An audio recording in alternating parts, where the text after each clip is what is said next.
I'm Roy Potter, a former U.S. Army Lieutenant Colonel. Welcome to the Potter Expositor.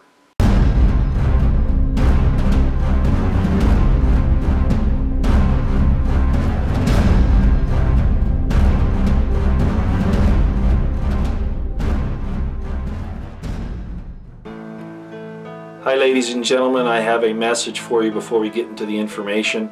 It'll only take a moment, and that is, what is our response going to be to pedophilia? And we know that it's rampant, especially in different areas of government and places of authority where they can cover it up. We need participation more than anything else. That's what's really going to count. And so what I have here is Navy SEAL Craig Sawyer's website. It's called vetsforchildrescue.org. Also, we have here opdeepstate.com.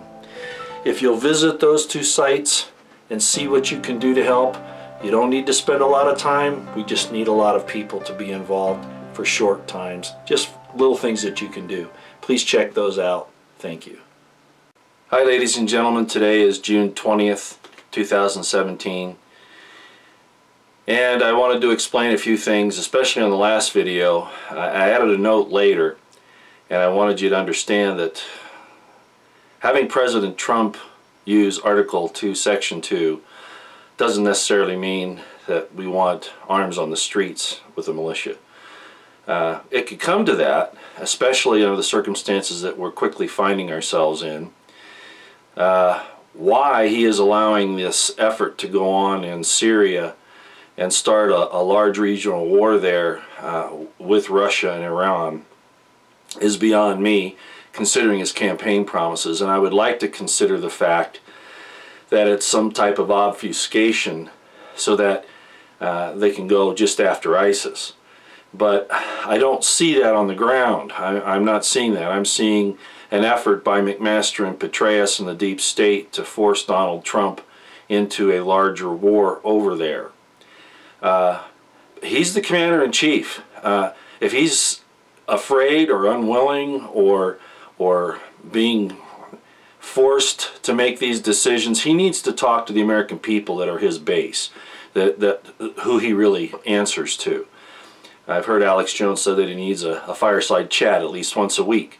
Hey, if the president isn't willing to call out the people that are standing against his agenda, his stated agenda, I'm not sure what's really beneath the surface, but his stated agenda, if there are people like McMaster, etc., that are countering that, he needs to let the people know and let us know that he's going to take some type of affirmative action to negate their illegal and very corrupt, immoral actions.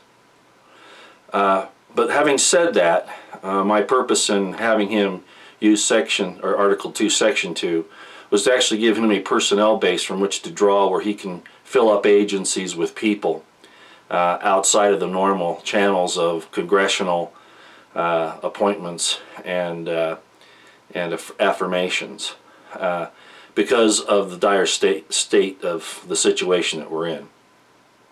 Again, that doesn't negate him using the militia that he forms under his authority to act in other ways militarily, especially if he is for some reason or other unable to control the situation with the DOD and the deep state fomenting these wars overseas. Because if our military leaves, and they're the only ones that really back him, and I'm not even sure that's true, but if it is true, if they're starting to take those forces overseas, the only ones that are going to be left are those like Northcom and of course the private federal armies, everything from the FBI to the Bureau of Land Management to the IRS to Social Security, etc., left along with the leftist organizations like Antifa, those types of things, to stand against the American people. So you have a war going on that takes our military resources out of the country, and then there's nobody here to back Trump up. If in fact, and I have to tell you, because I've said this all along, that I'm not seeing on the ground what the rhetoric is. We hear a lot about this economic increase, trying to save the economy. But I'm not even seeing that on the ground. And I pay attention to what's happening in the business community. Yeah, there are some that are really being helped, but by and large right now, I'm beginning to wonder if we're not being given a a placebo. I worry about that. Is President Trump a placebo to keep people like the conservatives and the Christians quiet, thinking, well, it's going to get fixed, it's going to get fixed? I see nothing happening at any real frequency or level in trying to get rid of corruption in government. We still haven't seen charges against Hillary Clinton.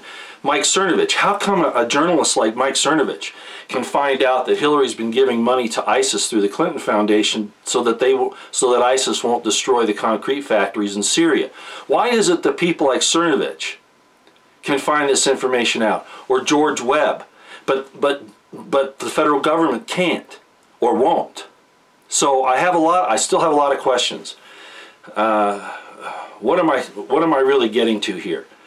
That I want to believe that Donald Trump is what he says he is. I look at his family, not Kushner and Ivanka, but the rest of them, his sons, his wife, and I really honestly believe that their intentions are good. And maybe this is a master battle plan that he has to carry through, but I'm not seeing results, real results. I'm really not. Despite the supposed great jobs in the stock market and taking out TPP and so many of these other things, what about a firm stand on the Second Amendment again, which he promised? Nothing on that, not at this point. Anyway, I'm just saying that I'm cautiously supportive of what's going on with President Trump, with some caveats. I noticed Dan Coulter came out and said, we're not seeing the wall, we're not seeing this, we're not seeing that. You promised this, you promised that, you said no war in Syria, etc. And yet those things are happening. Is Donald Trump in with this, as some people say? Or is he realizing that he's not as powerful in the presidency as he thought he could be? That, as we've said, you can't run this as a business, you have to run it as a government. If in fact there are people that are defying the agenda that the American people put him in office for, then he needs to act against those who are standing in the way. And Article 2, Section 2, we're back to that, is one method that he could use to do that. Will that cause an uproar?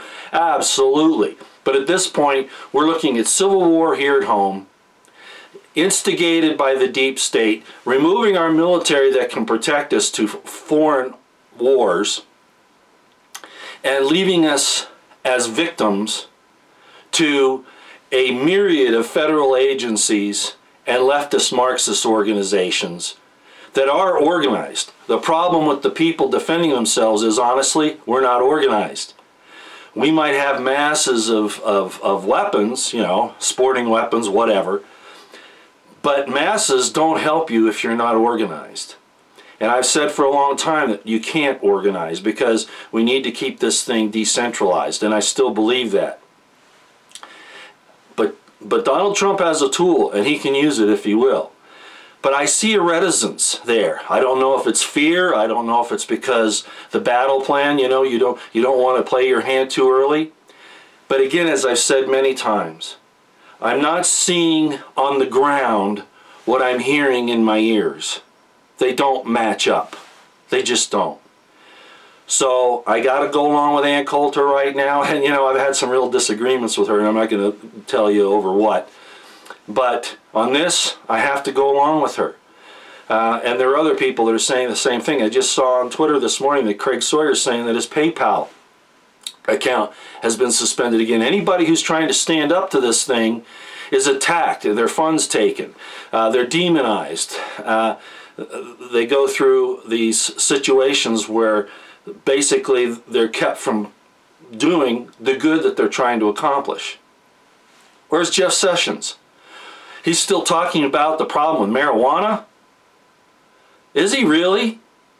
A war on I mean, the drug war is a failure and he's still going after that, even talking about it. I noticed Roger Stone's trying to get this thing so that marijuana, Jeff Sessions leaves it alone.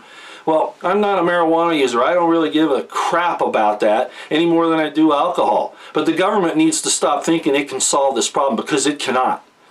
but it can solve its own problem with its corruption inside, with its criminal behavior by people like Hillary Clinton and Podesta and Brennan and all of the rest, Comey, etc. It can do something about that, and it needs to. And it has an entire huge personnel roster that it can call from in the Article 2, Section 2 use. If President Trump activates that. He can activate it without Congress's approval. Congress might not fund it, might not help to supply these people, whatever, but I think there are enough of us that would just do this free gratis to try to fix this. I'm not going to make this a long video. It's probably been long enough now already, but I wanted to cover that real quick. There's so many sites out there now that are so good, I can't even list them all, that give so much good information. And I'm just a very, very small voice. But I want to encourage you to continue to get this information about what's really happening in the world. Of course, most of us know not to trust the MSM. Look what Megyn Kelly did to Alex Jones. Oh, I promise you this isn't going to be a hit piece. I give you my solemn word. It doesn't mean a thing coming from snakes and witches like that. You know, the devil comes as a well-dressed man, you know, perfectly, you know, manicured and all that, and the same in a woman. And Megyn Kelly reminds me of that. It's really sad. It's disappointing to me to see that people will stoop that low. COG, protect itself. You know, they want a nuclear war because they don't care about the citizens. The people that want the war have the bunkers, you know, the COG bunkers all around the country. They've got those. They don't care about the citizens. And they're willing to use nuclear weapons against an innocent population in Russia. And they are innocent, just like our people are basically innocent. Although I have a lot more respect for the Russian citizenry now than I do the American citizenry by and large, because of what we are. We've become so corrupt and wicked. In the past, I have called people to repentance, and I'm just doing it again. Am I perfect? Hell no. But as I've heard other commentators, you know, say, I'm not out to get you. I'm not out to cause you a difficulty. I want prosperity. I want what Jesus promised, life, and that more abundantly for all of you.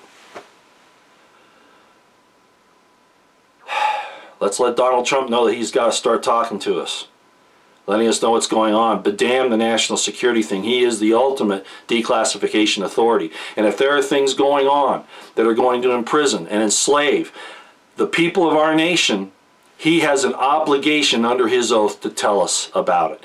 And I saw all these leftists saying, well, you know, I call for Article 2, Section 2. And they said, oh, I didn't take an oath to the president. I took an oath to the Constitution. It's really interesting how leftists use it for their own, you know, arguments when they need it. But they're right. You do take an oath to defend the Constitution. But in that, if the president is following his oath, then supporting him is the right thing to do. That is part of the oath under the Constitution. And I see on the surface that Trump has been saying that, as I've said this whole video. I see it on the surface that he's saying that. But I'm not certain that I'm seeing it on the ground, and I think he needs to start explaining why. It doesn't have to be a secret. Enough for now. Out.